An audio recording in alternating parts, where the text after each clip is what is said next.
Space ഇല്ലെങ്കിൽ അവിടെ ഇരിക്കത്തില്ല എന്നുള്ള തീർച്ചയുള്ള കാര്യമാണ്. ഇത് പറഞ്ഞിട്ട് തന്നെയാണ് പോകുന്നത് എല്ലാവരോടും.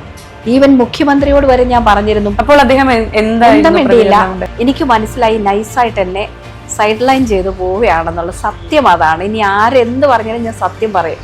ഞാൻ പാർട്ടി വർക്കിനെല്ലാം ചെല്ലണം, സംഘടനാ പ്രവർത്തനം. പക്ഷേ MLA ആയിരുന്ന പൊതുമണ്ഡലത്തിലേക്ക് ഞാൻ ചെല്ലണ്ട.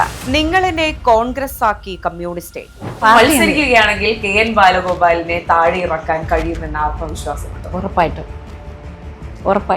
സ്ത്രീകൾ പവർഫുൾ ആവണമെന്നേ ഞാൻ പറയുള്ളൂ. തൻ്റെ ഇടത്തോടെ ഇരിക്കണം. ഇതിനെല്ലാം അതിജീവിക്കാനുള്ള കഴിവ് എല്ലാ പെൺകുട്ടികൾക്കും ഉണ്ടാകണം.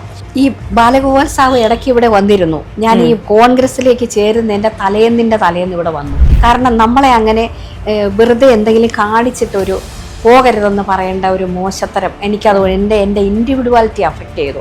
രാഷ്ട്രീയ ചുവടുമാറ്റത്തിന്റെ പിന്നിലെ കഥ പറഞ്ഞ ഐഷ പോറ്റി ex-MLA. ഈ പറഞ്ഞ 10 വർഷത്തിനുള്ളിൽ 2 പിണറായി സർക്കാരുകൾ ഭരിച്ച കേരളത്തിൽ അപ്പോൾ ഒന്നും ചെയ്തിട്ടില്ലേ? പണിഞ്ഞുകൊണ്ടിരുന്നത് ഉദ്ഘാടനം ചെയ്ത് അതെല്ലാം റീലുകളാക്കി കുറേ ആൾക്കാരെ നിർത്തിയിട്ട് വിശ്വസിക്കാവുന്ന ഒരു ഫോട്ടോയും വയ്ക്കുക.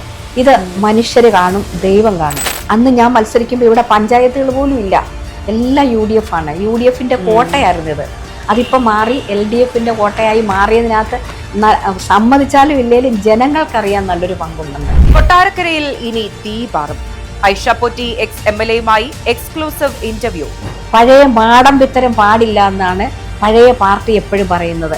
അടിമത്തം പാടില്ലെന്ന്.